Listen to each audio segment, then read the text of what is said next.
Welcome to STOked, the ultimate Star Trek online podcast. My name is Chris. I'm still Jeremy. Hey, Jeremy. Hi. How you doing? Great. Well, we've got a lot of stuff coming up in this episode. But first, we're going to talk about news because, well, Season 1.1 was just released, which means difficulty slider, Death penalty, injury system in there, power changes, all kinds of stuff we've got to talk about. We're not going to cover it in really a lot of detail, but we'll give you some of the big things about it. And then also announced was a veterans reward system for people who have been playing the game for a certain amount of time. Toys for old people. Nice. And then at the bottom of the news segment, we'll be talking about the free play weekend coming up, which includes an incentive for you to bring new players into the game. Then what do we have after the news? Math. What? Yep. I'm finally going to be covering the pros and cons of different damage types in this math segment, including the difference between phasers and tetrions, and then a lot of you guys have asked for it, so here it comes. Yep. After that, we'll get into your mail. We asked you a question last week about what ship functionality means to you. Yeah. And there was that poll on the Star Trek Online forums where they said, what's more important if we do ship interiors, the way they look, the era, the feel, the mood, or functionality. And functionality won that poll quite a bit. By a huge margin. So then we said, all right, you guys, what do you mean? When you think of functionality, what's that mean to you? And we got a ton of different responses, so we'll get into that. Yep. And then we'll cap the end of the episode with a nice media segment. It's a look at the Special Task Force, The Cure. This is actually shot by...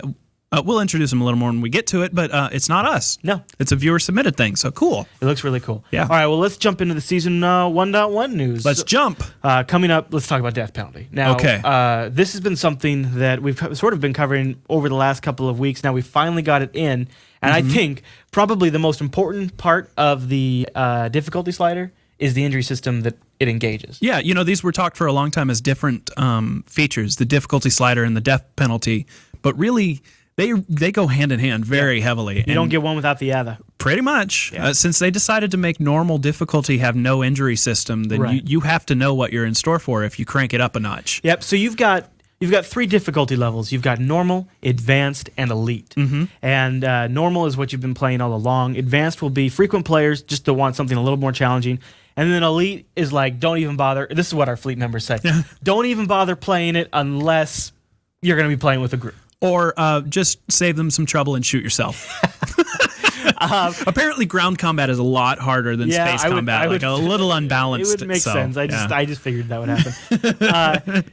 Now but there are good incentives for doing it. If you can actually get through a mission on Elite, you're almost guaranteed at least blue drops. A super nice drop. Yeah. Didn't somebody say purple drops could be? Yes. Yeah. So. Yeah, that's why I said at least blue. At least try blue. to pay attention. Well, there's two hosts on this show. There are? Yeah. Well, this one's a lot better than that one. I'm just saying, because this one wants purple drops. I'd give you purple drops. He's giving you blue drops. Who do you love? At least. God, never mind. I'm saying at least purple drops for you guys. That's what I would do at least. But, Jeremy's cool too. And a chicken in every pot. All right, so now with these systems, so if you choose to play, say, at advanced, you're going to have a chance to be injured if you die. And if you play at elite...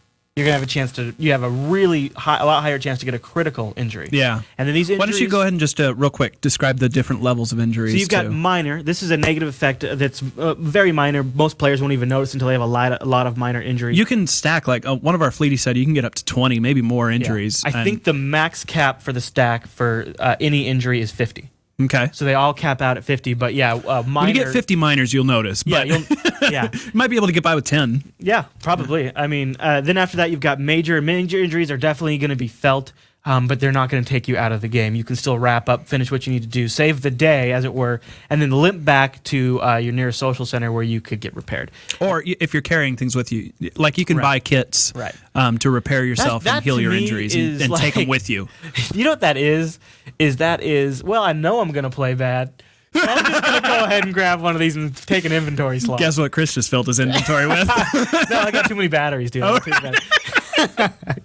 right.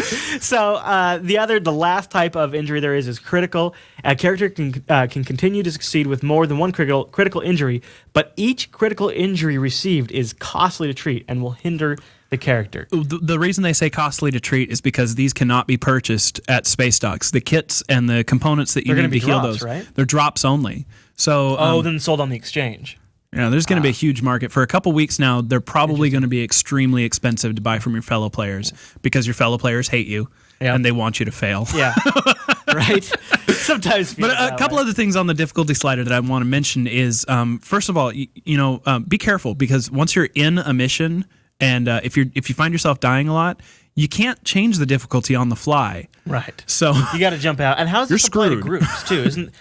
I would imagine that a dynamic with groups is going to be a little. Well, you remember in our interview with Zinc, he said that it's controlled by the group leader. Right. But they also implemented a function so that if you're the type of guy that goes out and finds pickup groups, just with random people. I have auto grouping turned on, sure. Yeah, you can set it in your social settings so that you will only group with people at your difficulty setting, or you can set it to any difficulty setting. So, which means you might get stuck at a normal, or it means you might get stuck in an elite if they're crazy. That's right. Okay. Now, that's a good way to avoid, if you're auto grouping, if you're going on a patrol and you end up auto grouped with another guy that zoomed in first and he set it to elite, that kind of screws you over if you're not. No, I like that they gave you that option. I think that's really good.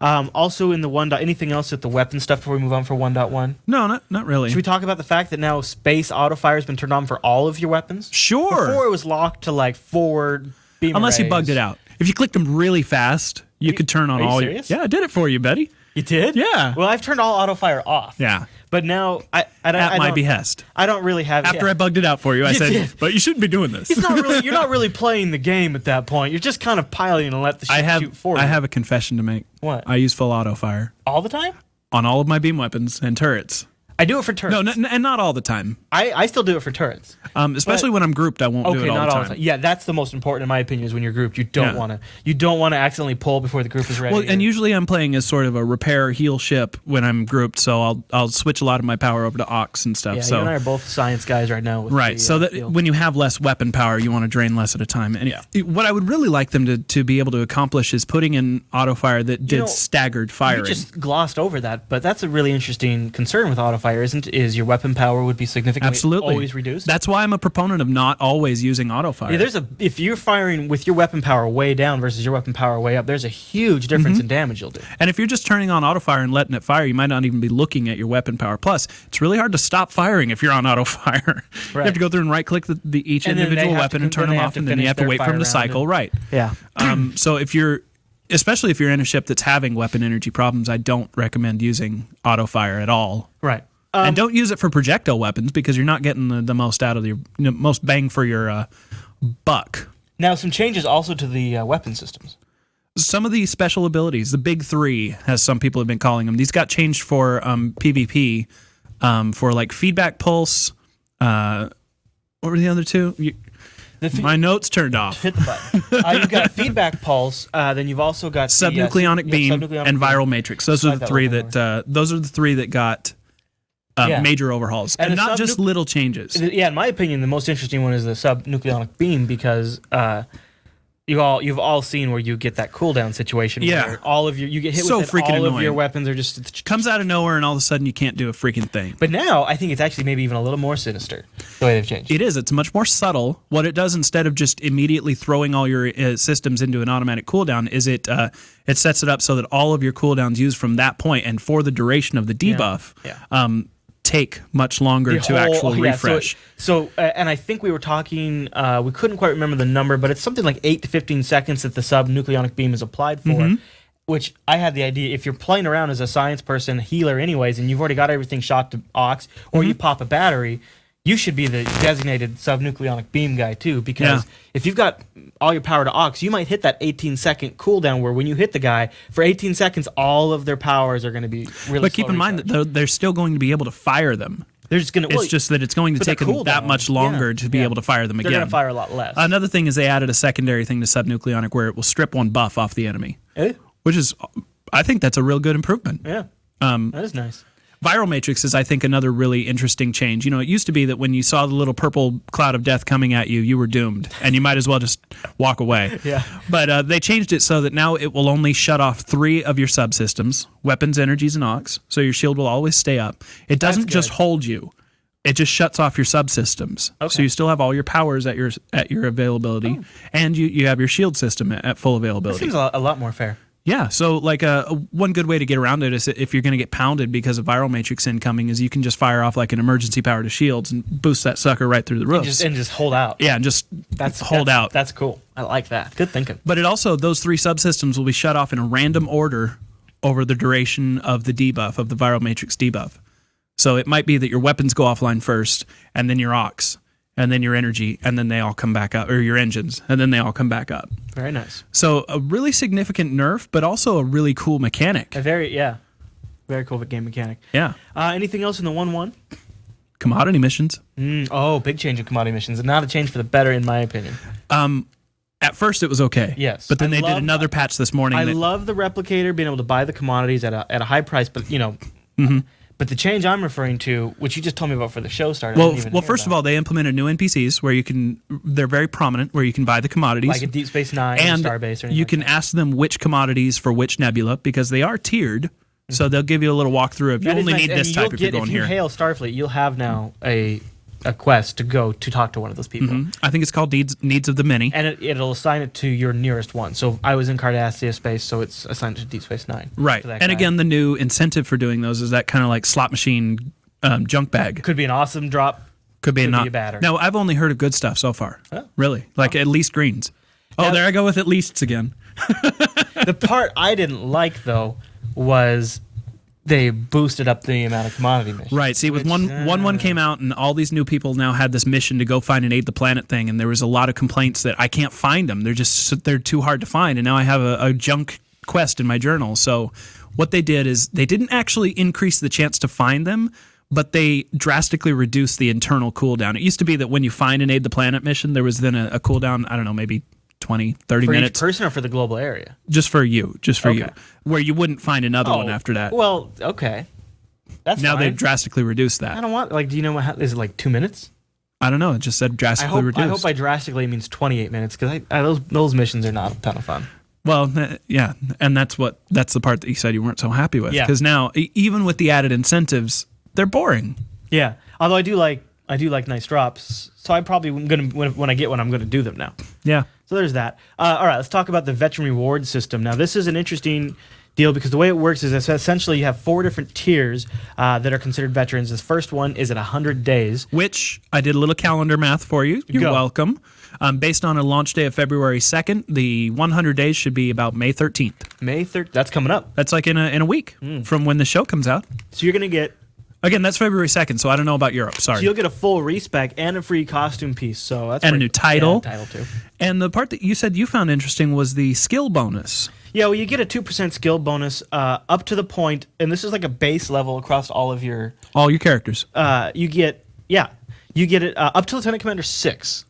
A 2% at 100 days, and then it keeps incrementing. There's a 200-day mark where you get another. That's 3%. really not much.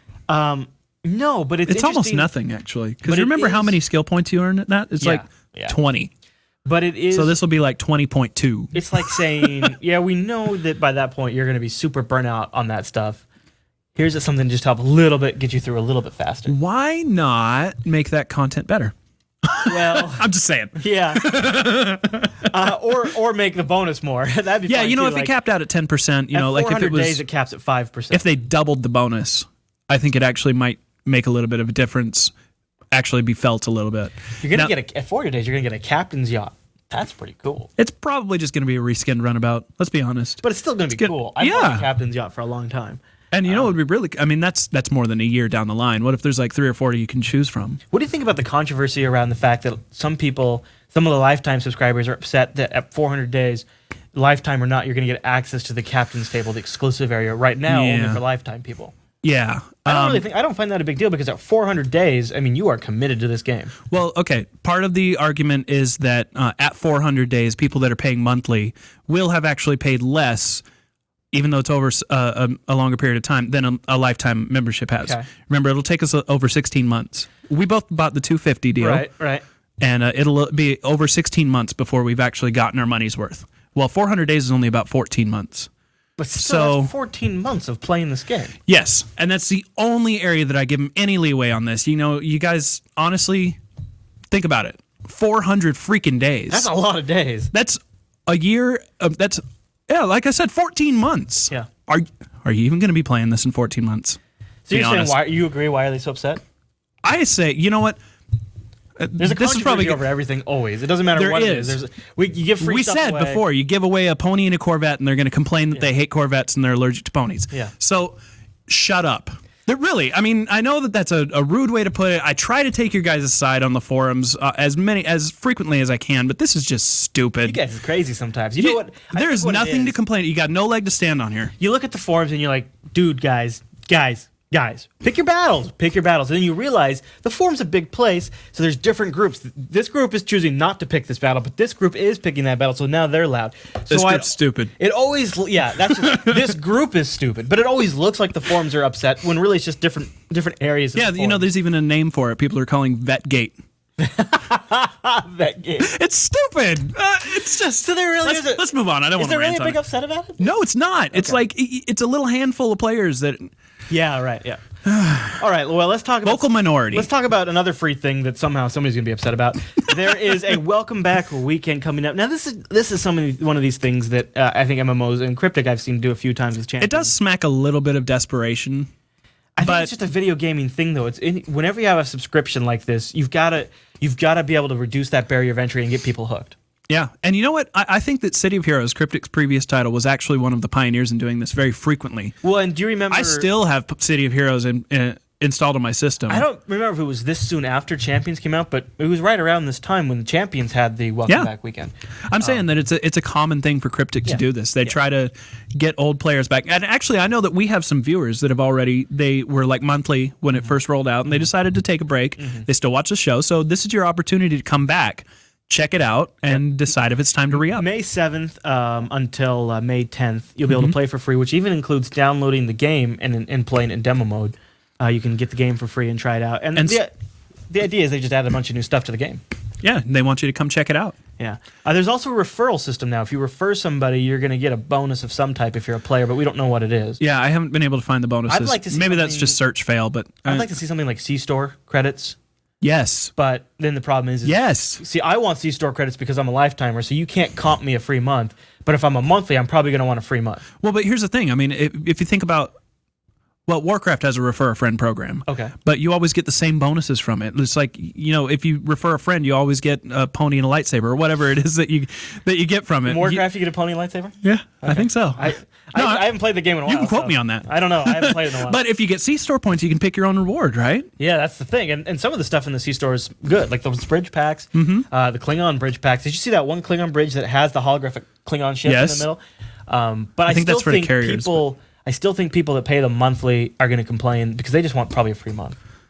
Maybe they'll get it. And you know what? Maybe, and this might be a little out there, but maybe Cryptic will put months on the C-Store. That would be cool. If you could buy a free month with C-Store points, because when you take surveys, you get C-Store points. There's going to be other little incentives probably down the road that give you C-Store points. And that'd be great to be able to cash those in every now and then for a free month. A free month? Yeah. Huh. Interesting.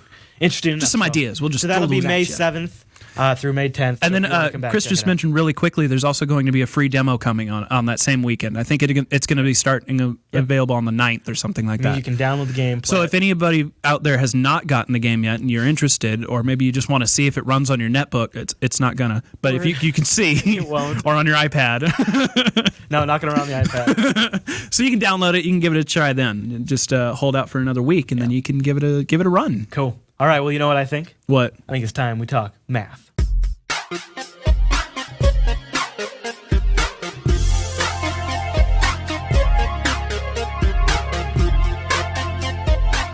Ladies and gentlemen, prepare to get mathed on the subject of damage energy types. I'm going to go through each one of them, tell you exactly what they do and why you'd use them. Actually, before I do that, I want to reiterate something that I said on a previous math segment, and that is that the amount of bang for your buck, that is the bonus that you get per skill point spent, is going to remain more significantly in your favor on the damage types of phasers, disruptors, photons, and quantums. So keep that in mind. I'm still a proponent of using those lower tier weapons simply because it saves you additional skill points to use on different things. You don't have to, obviously. I'm not the boss of you. Furthermore, some of the other damage types do have specific uses that you might find handy. So let's get into it.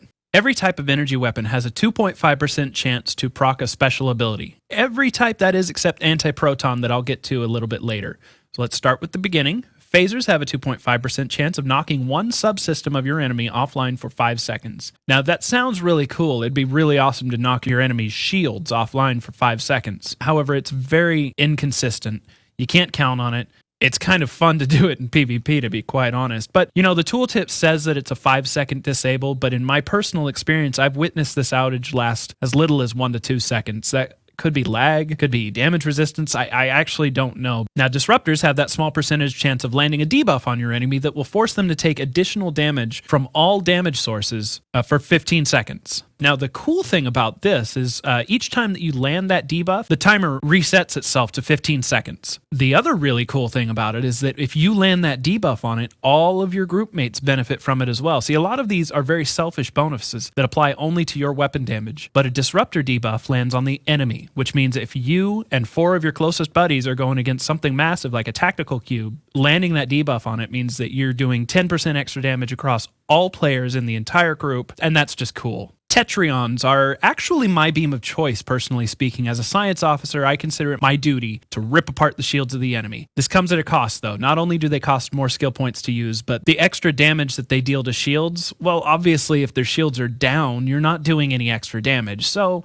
it's not an always useful proc. However, keep in mind that all 4 quadrants of the enemy's shields will take this damage whenever it goes off. So even if you're hitting a portion of the enemy's hull that's exposed, you're still going to be damaging their remaining shields. The effect is always minus 80 to shields, so it's also a lot more effective when you can first obtain Tetrion weapons than it is at Rear Admiral. Unfortunately, it just doesn't scale. Now, Plasma does, however. Plasma has a chance to apply a fire dot, a burning dot, directly to the hull of the enemy, not affected by shields. This is my personal choice for the highest DPS. Even though the chance to apply this dot is relatively small, if you land it multiple times, it will actually stack. It won't just refresh. So if you land 3 lucky shots in a row, you've got 3 dots burning. And like I said, it does scale from as little as 118 damage over 15 seconds at Lieutenant Commander all the way up to 162 per 15 seconds at Admiral. However, plasma burns can be cured in a number of ways. NPCs won't do it, but if you're using this in PvP, they might get rid of the burning dot.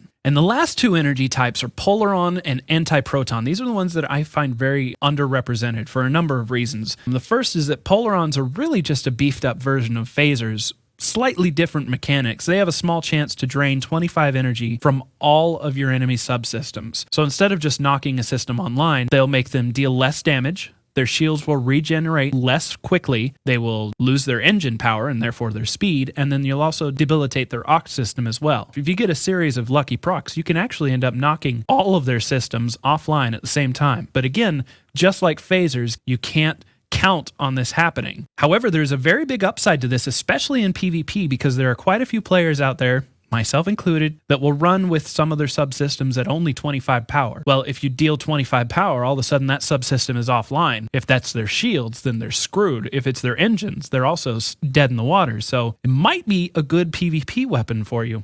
However, it's important to note that this power drain does not affect energy regen, so it can be easily countered with EPS flow regulators or EPS power transfer. And the final weapon type is Antiproton. This one is a special case because there's a number of different types of Antiproton weapons available. They all have to be purchased from Battle Group Omega via special currencies. They also all come with special built-in stats like increased accuracy or critical strike chance or critical severity. But the place where they really shine, especially for people that are regularly running or grinding the special task force missions against Borg, is that most of these have a percentage chance to deal a huge extra amount of radiation-based damage to Borg enemies. I've seen this proc as high as 1,000 damage on a 7.5% chance. So if you're going up against the Borg, there is a pretty good argument in favor of getting this weaponry. And that's it. I hope I've given you guys some good tips on choosing the right damage type for yourself. I want to reiterate just one more time, anything other than phasers, disruptors, photons, and quantums is going to be a significantly higher skill point investment, so you have to make sure that the added cost is worth the investment. But if you feel that it is, by all means, go out and pwn face with whatever color beam you want. Till next time, kiddies, you got mail! All right, folks, it is time for your feedback. We asked you last week what you'd like to see in terms of functionality, when you said functionality in the poll for Starship Interiors. Now, we've got a batch that we're going to post in our show notes, but we thought Jeremy and I would read our top favorites. I got a new toy. It's actually Chris's, but... You're going to be reading on the iPad. I am, yeah. It's cool. Then something we're going to start doing is we're going to solicit your feedback at the end of this episode for a new question, and then I think coming up next week, We're going to do one of the live show gameplay, kind of more relaxed. We might even live stream it if we can. And I don't know about that. I say we should try. So keep an eye on our Twitters, and we'll let you know. And also facebook.com/Jupiter Broadcasting, where we'll announce if we're going to live stream. So it'll probably be next weekend. And we're going to, in those types of episodes, which we're going to do every so often, that's where we're going to try to feature your mail. So it's kind of be like we'll be gaming, we'll be reading your feedback, we'll have the chat room. So it's going to be a really, really audience-involved episode. So those should be fun. No math. Probably the game will be the media. No news, unless there's something really freaking cool we have to talk about. Most mail in most upcoming episodes is going to be kind of reserved for those special episodes. But let's talk about your feedback regarding functionality for ship interiors. Now, unlike PvP, let's do it. One of the things we noticed in PvP was the feedback was nearly unanimous. Right. Almost everybody had, at least on some level, the same idea. Right. As you might expect, though, when it comes down to interpreting what something means, what the word means, that's where there's been a lot of differences. It's like English. So functionality means a lot of different things to a lot of people. A lot of different things. SMB Bren, I don't know, SM Bren suggests being able to set a destination in sector space. And then you could enter your ship and walk around, and while your ship flies to your destination. And I'm a big fan of this idea too, because I've extended it a bit beyond that. I always thought it'd be cool if we mentioned the new injury system, and you when you're down on ground combat can also be injured, and you can be, and so can your bops. I think. Wouldn't it be great to be able to beam back to your ship, and then while you're traveling in sector space, go visit sickbay? Right. And to heal your injuries. I really would like to see, that's in terms of functionality, I think would be good. And to take that particular idea one step further, what if they had an onboard astrometrics interface that was separate from the sector and just sector space? That'd be cool. You could, kind of like maybe did you play Mass Effect? Here's the thing, and I don't know how they do this. The thing is, yes, the Mass Effect traveling thing is very cool. Yeah. I like sector space. I don't want 5 different loading screens when I leave my bridge, go in the turbo lift, go into Absolutely. sickbay. I don't know if there's any way to do it all one instance, sort of like the DS9 Promenade, but that would be a very big thing for me because I don't want to go through my ship to be a task. Well, I want to enjoy it. You mentioned loading screens. Actually, one of the other suggestions that we had from Kevin Davis, he has an idea of replacing loading screens actually with animations using, like stock animations. And that could add just a lot of feel to it. And somebody mentioned that as a form of functionality, which is technically not. But again, that's why we asked for your feedback, because that's a huge interpretation. Maybe they meant functionality in terms of what the actual design would be of the ship for the functionality real life of a starship. Functional design. Yeah, exactly. Yeah. So let me just go through the ones that were mentioned multiple times by you guys. A lot of people have requested, and I'm not on board with this, but a lot of you guys have requested the ability to fly your ship in combat and in space from your bridge, like Bridge Commander. Right. I've seen a lot of I don't think that entirely fits with STO, but so many people have requested it. Maybe it should be looked into as an option. For me, I think for a lot of people out there, even though you have the bridge, which when I thought about this, I realized how important maybe the bridge is for this reason. When I'm down on the ground, I feel no connection to my ship. Right. I feel like my ship is another character, and my ground person is another character. Ship interiors, I really think seeing my guy run around in my ship is really going to help, and that's where the bridge now is important. But it's not enough. I visit the bridge twice a month, right? Just to I don't remember what my bridge quite looked like. Kind of a reason. That's the only reason I go to my bridge. Did I even select a bridge? Right. Or if you need to trade. But even just seeing my own ground character on my bridge is cool, but I'm still not connecting that bridge to my ship, really. I need more. The whole loading screen idea would help a lot. I don't even know if that's possible, but it would be really cool. Okay, so another one that's very common, and I am on board with this one, 10,000%, is a captain's ready room with a place to display your accolades and trophies. And if you could do it again without a lot of loading, like without a lot of instancing, that'd be a great place to hail Starfleet. Behind the desk with your... Oh, yeah. Yeah, and that's another thing. Actually, that was not mentioned, is functioning view screens. I'm really surprised nobody sent us that. Like being, when you hail somebody, that suddenly it's a shot from you on your bridge. I always... Looking at a functioning view screen. I would have put that under art and design. Really? Yeah, because to me, functionality is have a reason. Sickbay has a function, engineering has a function, the holodeck has a function. That's functionality. There's a purpose. Maybe it doesn't look pretty, but the buttons work, things like that. Right. And that is what a lot of people ask for. Primarily, the common trend through all of this is to implement a new crafting system or an alternative crafting system on board your ship. Absolutely. Even people that mentioned other, various other ideas. We even had somebody mention an on-ship kennel or bestiary where they could train non-combat pets like, Porthos. Didn't somebody mention, too, a way to utilize your unassigned buffs to do tasks? Now, picture almost sort of like a real-time strategy overhead type game where you would but just this concepts, not the actual design of the game, where you'd say, all right, these buffs, go work on making this better. These buffs go boost these subsystems. Well, and here's the thing. Kind of assign them tasks. As an admiral, you only have, what is it, 1, 2, 3, 4, 5 assigned ship bridge officers.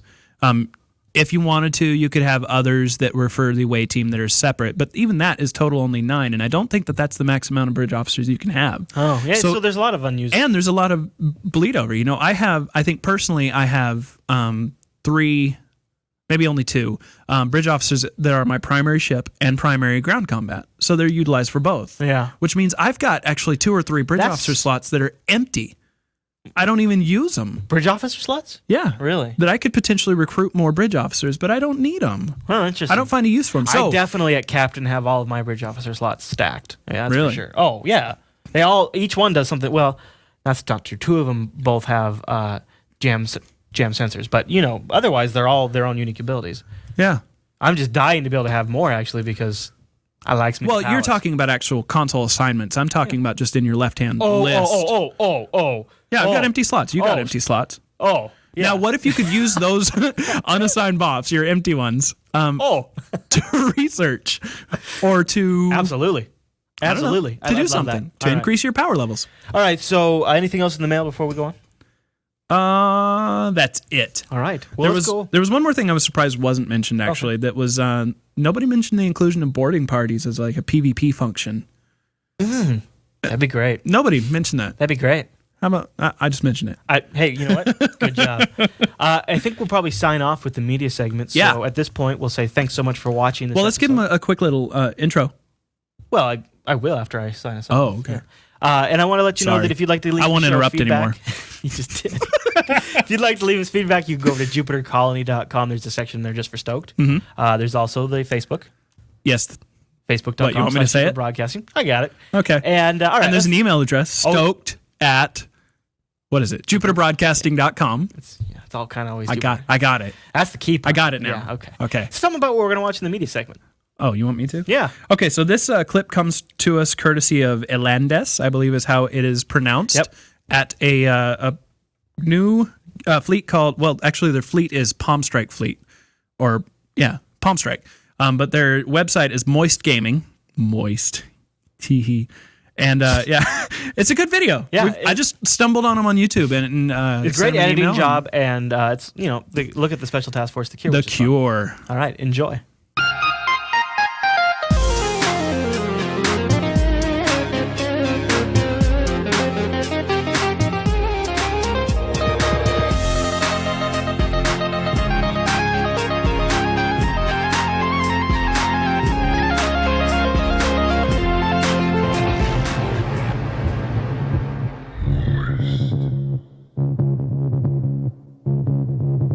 Access restricted to Level 1 security clearance.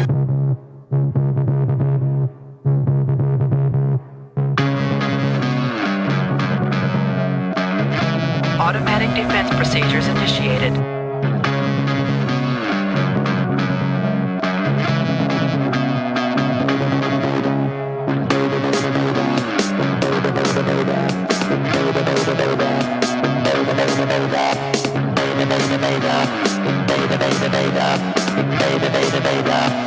We are Prodigy.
power offline in 30 seconds.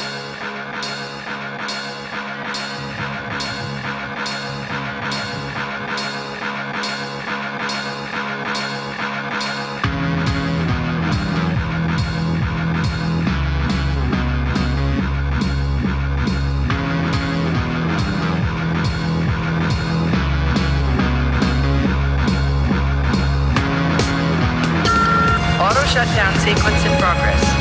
Defensive systems offline.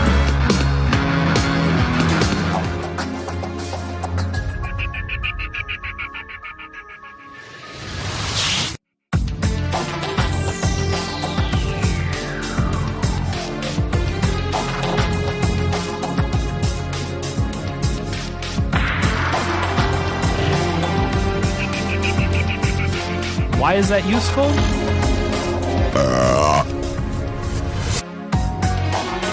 Well, there's only one time that I can really think of, and that's in PvP.